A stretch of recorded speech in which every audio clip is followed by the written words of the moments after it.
All right, so we are on to something a little more complicated to visualize. I don't think it's any more complicated to actually calculate, but it is the intersection of two planes. So it's like two very stiff pieces of paper and how they can meet. Before we start that, I am going to give you this helpful information about certain specific coordinate planes. That is the XY plane, so the plane that lies flat against the X and Y axis, is actually called Z equals 0. That's its Cartesian equation. It's that simple, and that's because every point on the XY plane has a Z coordinate of 0. Similarly, the XZ plane, which is missing the letter Y, is Y equals 0. So there is no X, there is no Z, it's Y equals 0. And that's because every point on that plane has a Y coordinate of 0. The X and the Z could be anything. And similarly, if you have the YZ plane, the Cartesian equation of that plane is X equals 0. So that means that every point on that plane has an X coordinate of 0, and the Y and the Z coordinate could be anything. So now we're moving on to what the three possible intersections of two planes could look like. So this is, in my mind, this is very similar to a line and a plane, which is what we just covered in the previous lesson. And these are the two of three pictures. So first picture is this one here, and it's if you have two planes that are not parallel to each other in any way, then you will have them meet, and they'll meet in a line, meaning that your answer will either be a vector equation, parametric equations, or symmetric equation. And remember that because we are talking about two planes, we must be talking about three space. The second way they can meet is that they don't meet at all. And that is if the two planes that we're talking about are parallel and distinct, meaning that one plane and the other plane are those two stiff pieces of paper lying one on top of each other, but with space in between. And the final one, which I don't have a picture for, is the planes share all points on each plane because they are parallel and coincident, which is a fancy way of saying that they are actually the exact same plane. So it's like two pieces of paper glued together, and every single point is in contact with each other. So these two are very, very easy mathematics to figure out if it's that case. It's also then easy to figure out if it's this case. What this one is difficult to figure out is what the answer is. So the answer being the line. So we'd need the equations of the line, as opposed to this one where you would simply say there's no intersection, and this one where you'd actually have to state the plane. So we'll get into that with my three examples. So I am going to move two of them out of the way because I know 2 out of 3 of them don't take much space. So stem my page a bit and move these two out of the way. So we've got plane 1, here's the Cartesian equation, and plane 2, here's the Cartesian equation. So the thing about plane 1 and plane 2 that I hope you can see is that 6 and 2 have a relationship, and that relationship is exactly the same as -9 and -3 and 3 and 1, and this is the part that is kind of the question mark. We have to see if that also has the same relationship.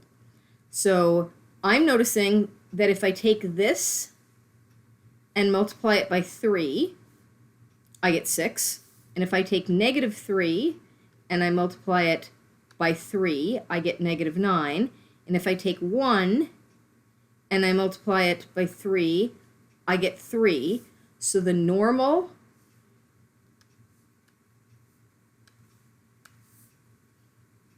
the normal vector of plane 1 is equal to 3 times the normal vector of plane 2.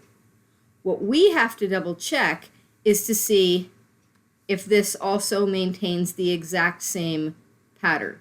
So is -4 multiplied by 3 -12? And the answer is yes, it is. So that means we can additionally say that the D from plane 1 is 3 times the D from plane 2, which really means that plane 1 is equal to 3 times plane 2, so they are actually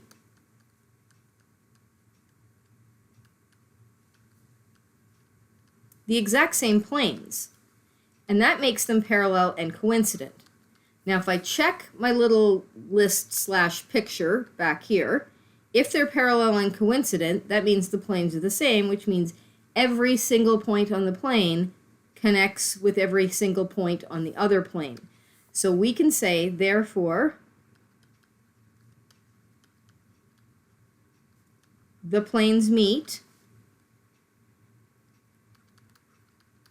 in the plane, and we can pick whichever one we like. So I'm going to pick the littler number 1. In the plane, 2x minus 3y plus z minus 4 is equal to 0.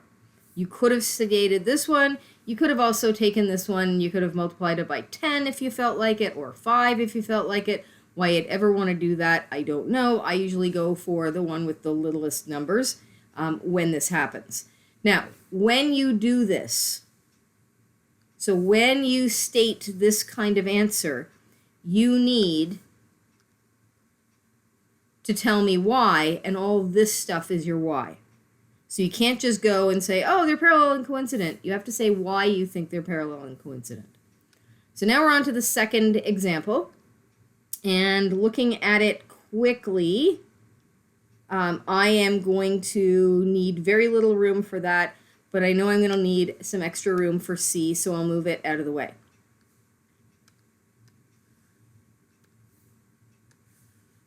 So we'll get there eventually. So let's take a look at this one.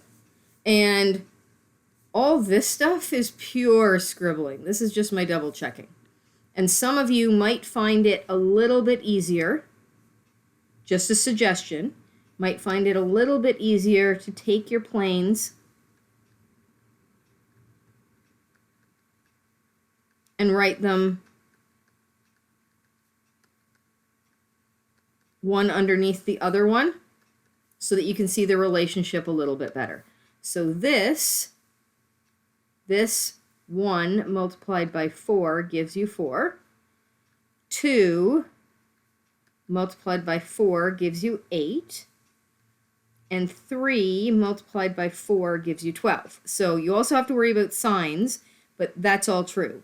So I can, without a doubt, say that the normal for 2 is equal to 4 times the normal for 1. And if you notice up here, I did the same kind of thing, different relationship, but when you're talking about normals, they're normal vectors, so you need the vector hat on top of it. The D is simply a number, so I don't need the hat. But what we have to do is we have to check to see if the D works with the exact same pattern.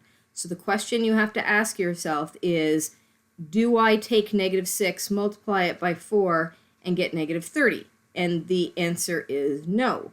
So we get to say that D2, so the D value for plane 2, is not equal to 4 times the D value for 1, in which case it's still parallel,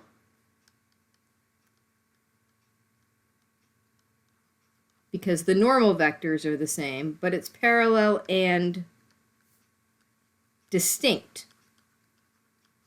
And when the planes are parallel and distinct, you get to say that there's no intersection point. So this is my favorite because it requires the least amount of math and the least amount of writing.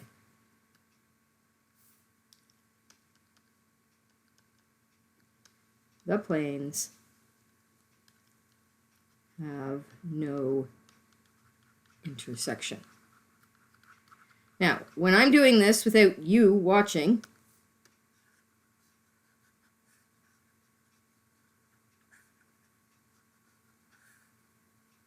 that's all you need to say. I don't have to do anything other than that. But I'm going to put that back just in case you want a little system. So now let's take a look at the last possibility. So it makes sense that the last possibility is this one. So we've got this as an example.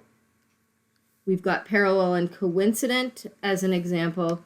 Now I assume that these normals have no relationship whatsoever. So 5, let's go 3 times something being 5 is not the same as 7 times that same thing being 2, which means the rest of it doesn't matter. So I can safely say before I even start that n1, normal 1, is not equal to any number times n2. And the d's don't matter at that point.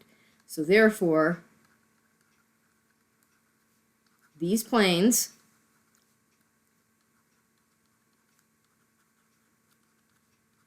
will meet and align. And I am about to figure out what line that is. Now this requires elimination and substitution from grade 10. So I'm going to set this up in a very grade 10 way. So here's plane 1.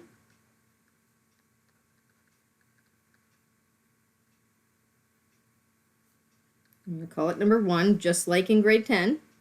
And here's plane 2.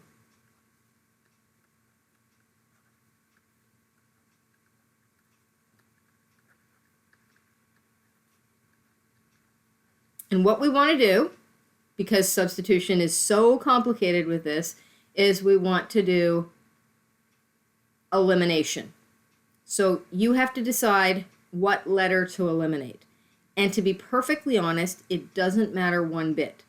You could do the same letter every single time. You can look at your numbers and say, okay, one of these is easier than the other. So I could make both of these digits 15, making applicable changes all the way along the rest of the plane. I could make both of these 14. I could make both of these 6. This doesn't matter one bit because it doesn't have any letters. So you have to decide which one you want to do. So I'm gonna take care of the x's. So I'm gonna multiply this one by 3 to make 15, and I'm gonna multiply this equation by 5 to make that a 15. So I'm choosing to eliminate the x's. So this is where you have to be super careful. So it's 5 times 3. 2 times 3, 3 times 3, 4 times 3, and 0 times 3.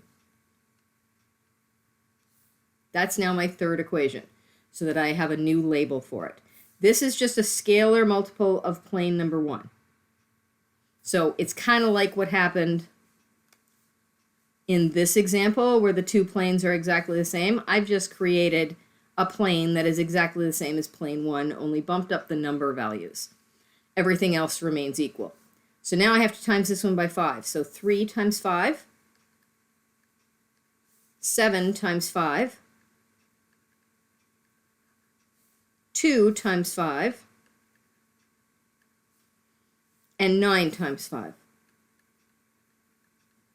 Oh, and 0 times 5. So now, if we're back in grade 10, we have to decide what operation will eliminate the x's. And back in grade 10, I told you, if you were in my grade 10 class, that it's same sign subtract. So I am going to take equation 3 and equation 4, and I'm going to subtract them. So 15x minus 15x is 0x, so I have eliminated it. 6y minus negative 35y is 41y. 9z minus negative 10z is 19z. And negative 12 subtract positive 45 is negative 57. and 0 minus 0 is 0.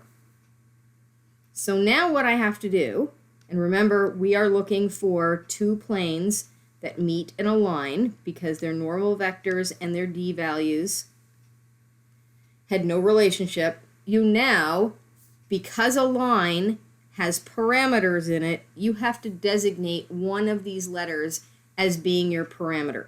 So I am going to choose to let z equal to t. So this is one of my parametric equations.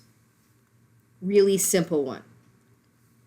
Now you have to be super careful. So I'm going to turn, I hate it when I make my 4s like that. I am going to turn my z into a t.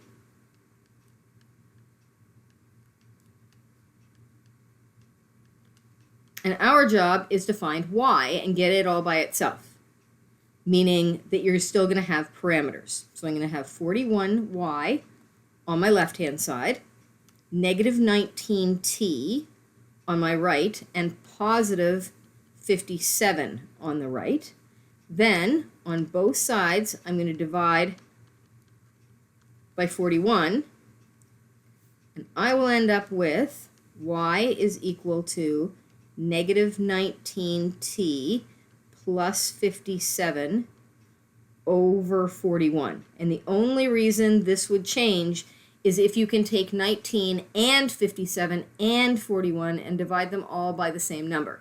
And you can't, because I know that 19 is a prime number. So this is my second parametric equation. I need a third parametric equation. I've got my z, I've got my y, I need my x. So we get to take this, we get to sub y and z into, and you get to choose. You get to choose either 1 or 2. Technically, you could pick 3 or 4 as well, but why you'd pick bigger numbers, I don't know. I am going to pick this one because it's got less negatives. Okay, the only reason. So I'm going to pick that. I am also going to join in my swoop, not necessary as part of your solution. So 5x plus 2y plus 3z minus 4 is equal to 0. So every single time I see a y, I am going to put in negative 19t plus 57 over 41, which is only one of y, because that's all there is. And then z is going to turn into t, so that's pretty simple. Minus 4 is equal to 0. So now our sole job is to take everything that is not the x over to the other side of the equal sign. But first we have to multiply this out. So 5x, so 2 times negative 19 is negative 38t, and this is over 41, plus 114, 2 times 57, over 41, plus 3t minus 4 is equal to 0. So 5x equals positive 38t over 41 minus 3t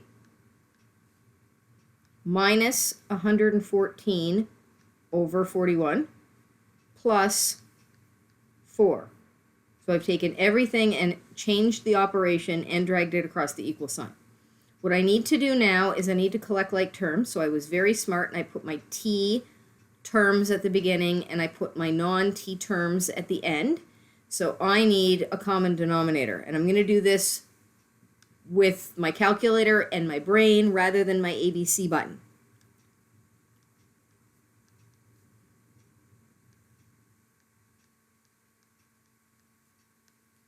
So I need to make this over 41. So I will need to take 3 times 41. So that's 123 over 41 is the same thing as negative 3t. So now these back two. Here's my over 41 for that. And now I need 4 times 41. No t's. So that's plus 164 over 41.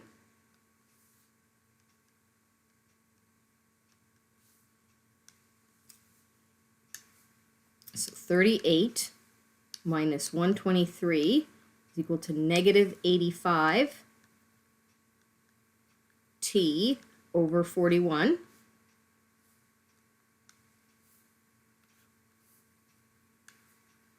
$114 negative plus 164. 114 negative plus 164 is equal to, whoa, not true. It's probably easier just to do this in my head, but oh well. So plus 50 over 41. Problem, I still have to divide by 5. So I divide that by 5, and I have to divide both of these by 5.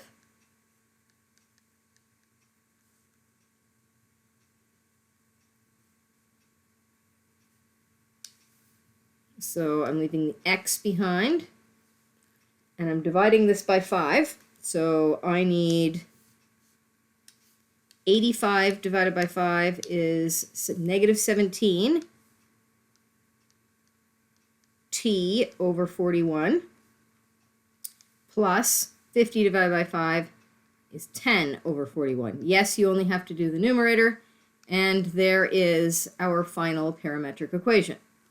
So these planes, two planes, meet in the line, so now we know what it is.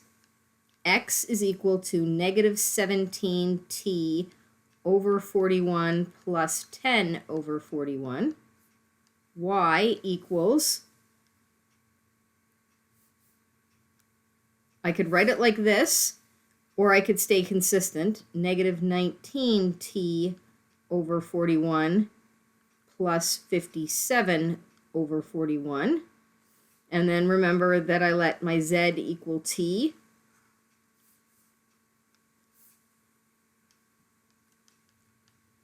And we have that.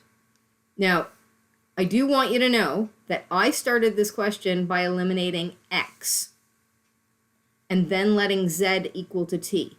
There is an entirely different solution with different, as in not unique, answers if I had let y equal to t. There's also a different solution if you had eliminated y and then gone on, or if you had have eliminated z and then gone on. So it depends on what you do about whether or not you actually get the exact same answer as me, but you should end up having the same line regardless. Now, you do have the option of taking this. This is just a reminder that you could either turn it into the vector equation and or symmetric equation. So I'm just going to do vector. So the point comes first. So the thing without the t, sorry, term without the t, term without the t, term without the t, plus t, term with the t, term with the t, term with the t. And then, just to make this even more complicated,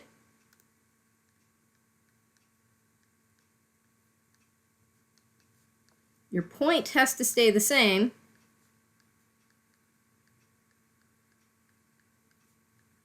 remember, you could take the part with the parameter, the direction vector part of it, and you could multiply this by any number you felt like it. So if you felt like multiplying it by -1, you could. If you felt like multiplying it by a terrible fraction, you could. I feel like multiplying it by 41, which means I get rid of the 41, I get rid of the 41, and in that case, I gain a 1 times 41, which is 41. So that makes it look a little bit nicer if you choose to do that. But, to be honest, this is just fine, and technically I should do this. All right, so you have your 3 possible solutions. Like I said, this is my favorite. You can see why this might not be my favorite, but this happens more frequently for sure. It's also where the big marks come from. But you certainly don't want to go through this if it's one of these examples that you could have done quickly. So please pay attention to your normals and your constant or d values. All right, there is intersection of 2 planes from that red textbook.